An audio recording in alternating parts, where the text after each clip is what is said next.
factor in after week 2, Nick. So sit back, buckle up. Brady and the Bucs continue dominance. The Pack bounced back. And what was it? I feel like there was like one other. What else stood out in week 2?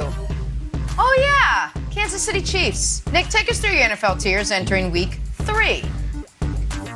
All right. Well, listen, as any avid viewer of the show or just sports consumer worldwide knows, this is the committee's tiers.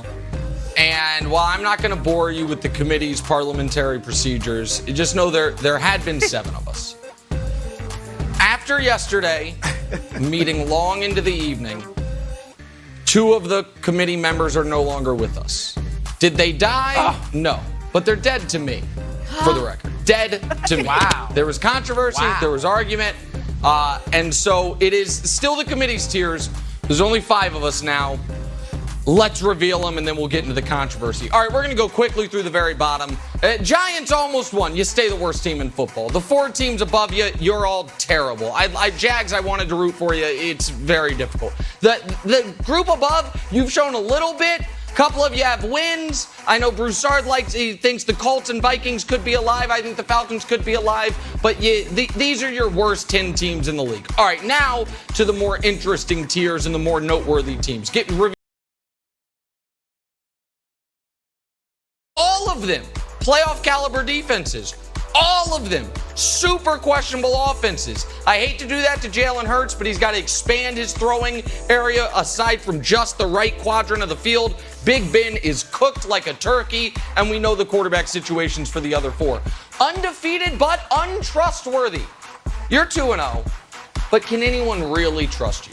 Teddy Bridgewater, Sam Darnold are the quarterbacks for the first 2. That speaks for itself. Oh, the Raiders. But what about the Raiders? What about the Raiders? When could the Raiders ever start 2-0 and then flame out? Well, how about last year? How about the year before with Gruden when they started 3-2 and then flamed out? The Cardinals. Nick, why are the Cardinals up there? Well, first of all, the Cardinals shouldn't be undefeated if the Vikings kicker could make a 37-yarder. Second of all, you guys know how I feel about Cliff Kingsbury, but maybe more importantly is this. I think Kyler Murray might have like the reverse PTSD from the Hail Mary to DeAndre Hopkins. It was such a great thing that happened to him. He keeps trying to recreate it. The problem is he's doing it. It's like 8 minutes into the first quarter. Blammo! He's just firing it downfield. Kyler, you're not always trailing by 6 in the final 30 seconds, but he plays like he is, so they make me a little nervous. But the Cardinals could move up, as could the Raiders. All right. Now revealed, and now we're getting there. We're getting there, and we're getting close to the controversy. Okay. Playoff caliber. Chargers, Titans, Cowboys. They all have a loss. They all have definitely playoff caliber. Fringe contenders. Ravens, Seahawks, Bills. They all have a loss that was a little head-scratching, but we also know if you tell me any of those 3 teams are playing their A game, they can beat anybody in football. And now the controversy, and now what cost us 2 of our committee members. Here we're at. True contenders. What? You might say, I know what you're thinking. I know you're looking at that, and I know what's jumping out at you. Nick, you moved the Browns down?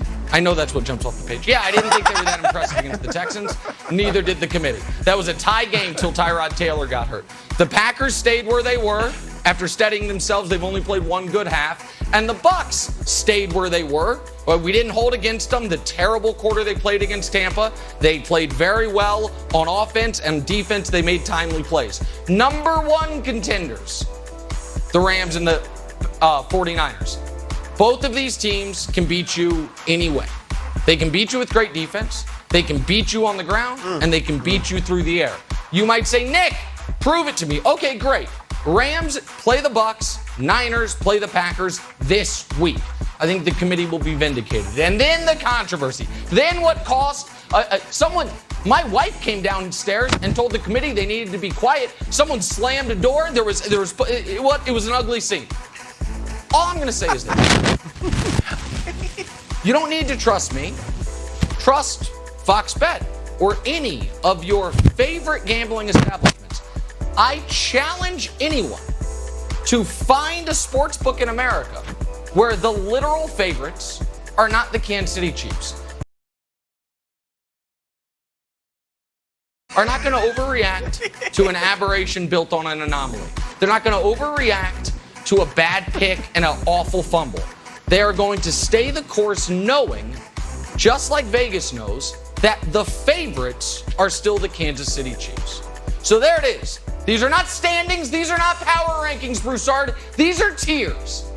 And they will not be bullied, even internal pressure from committee members. There it is. I usually say you're going to shower me with applause, but I know today's a controversial day, so go ahead. Do your best. Yeah, it is. And Nick, I hate to do this after we just celebrated you for getting in the Hall of Fame, but Nick, please tell me that was a comedy routine and that's a typo at the top of your tiers and that Kansas City's really not number one. So can we see the real list? Can we see the real tiers? No. Please tell me that was a comedy routine. This is no? What do you mean? What do you mean? No, they're not the favorites. Nick. Tell me why. Tell me why they're not the favorites. Tell me why they're not the best team in football. I'm just curious. Look, all I can say is thank God that the Associated Press, the USA Today Coaches Poll, Quinnipiac, all these polls out here are not run by your committee. Because this is ridiculous. And I like the Chiefs. But my goodness, how, Nick?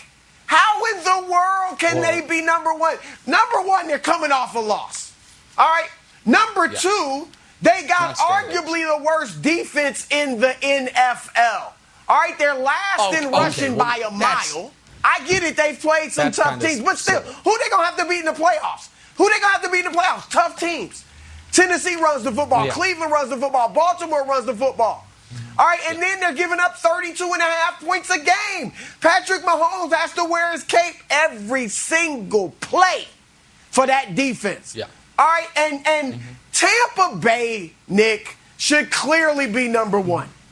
First of all, give them a little respect as the defending Super Bowl champions. All right. Secondly, they got the best, the best offense in football. They have even more weapons than Kansas City. And their defense, while it struggled, hadn't been nearly as bad as Kansas City's. And they have a track record that makes me say, you know what? They are going to improve. And not only do you not have them number one, you got the audacity to put them below the Rams and the 49ers. The Rams were lucky to beat an injury-plagued Indianapolis team Sunday. They struggled with them. And San Fran, they beat Philadelphia, who's one of your offensive offenses. And then who was the other team? Detroit, who's one of the worst teams in the league, as you got on your tiers. Nick, this is egregious. This is egregious. Okay. So listen, you play who's on your schedule, first of all, so I'm not going to hold that against the Niners. So it's very interesting. It sounds like Broussard is very confident the Bucs are going to beat the Rams this week. The committee is not. The committee believes this week teams play each other and the committee will be vindicated. But the Chiefs and Bucs are not on each other's schedule, so let's just leave the Bucs and Rams part out of it. Let's go Chiefs versus Bucs. It sounds like your gripe with the Chiefs is a defensive gripe. The Chiefs' defense is the reason. So let's just, for the sake of argument, let's just say the Chiefs and Bucs offenses are similar. I think the Chiefs is far better, but set that aside. First Things First is sponsored by Ram Trucks. Are we sure it's good? Serve. Because the Cowboys moved the ball all over the place, up and down the field. Oh, they're going to do that to everyone. But they didn't do that to the Chargers. Cowboys had 17 points against the Chargers until a 56-yard field goal at the gun. Oh! But Atlanta's going to, Kyle Pitts and Calvin Ridley, they're going to move the week before, Atlanta scored 6 points against Philadelphia. And those teams moved the ball at will on Tampa. So, if your concern about Kansas City is its defense, one would ask, should that concern not be echoed entirely about Tampa? And can you make the case that Tampa's going to have a great defense without saying, but what about last year? Because the committee does not look backwards. The committee looks forwards. We're not worried about what happened yesterday or last week or last epoch. We're worried about what will happen tomorrow and today. And so I'm just curious, is there a great case to be made that Tampa has a great defense? Because I haven't seen it. I've seen injuries. I've seen guys move the ball on them. I just haven't seen the great defense. That's it. Nick, I mean, you have to take last year into consideration when all of your starters are back. When your defensive coordinator is back and he's excellent, Todd Bowles. That's the thing. All I'm saying is track record. If the Chiefs came out and lost both of their first games, you would look at their track record to say they're fine. They're fine. And that's what you're doing now. Because you can't be basing it on these 2 games. You've got to be basing it on last year. Right? Because they didn't look great against Cleveland, and they certainly didn't look great against Baltimore. It's like a beautiful tapestry that's hung on your wall, a quilt with, things from all different places of the world. There's a lot of things that go into this. What it is not, however,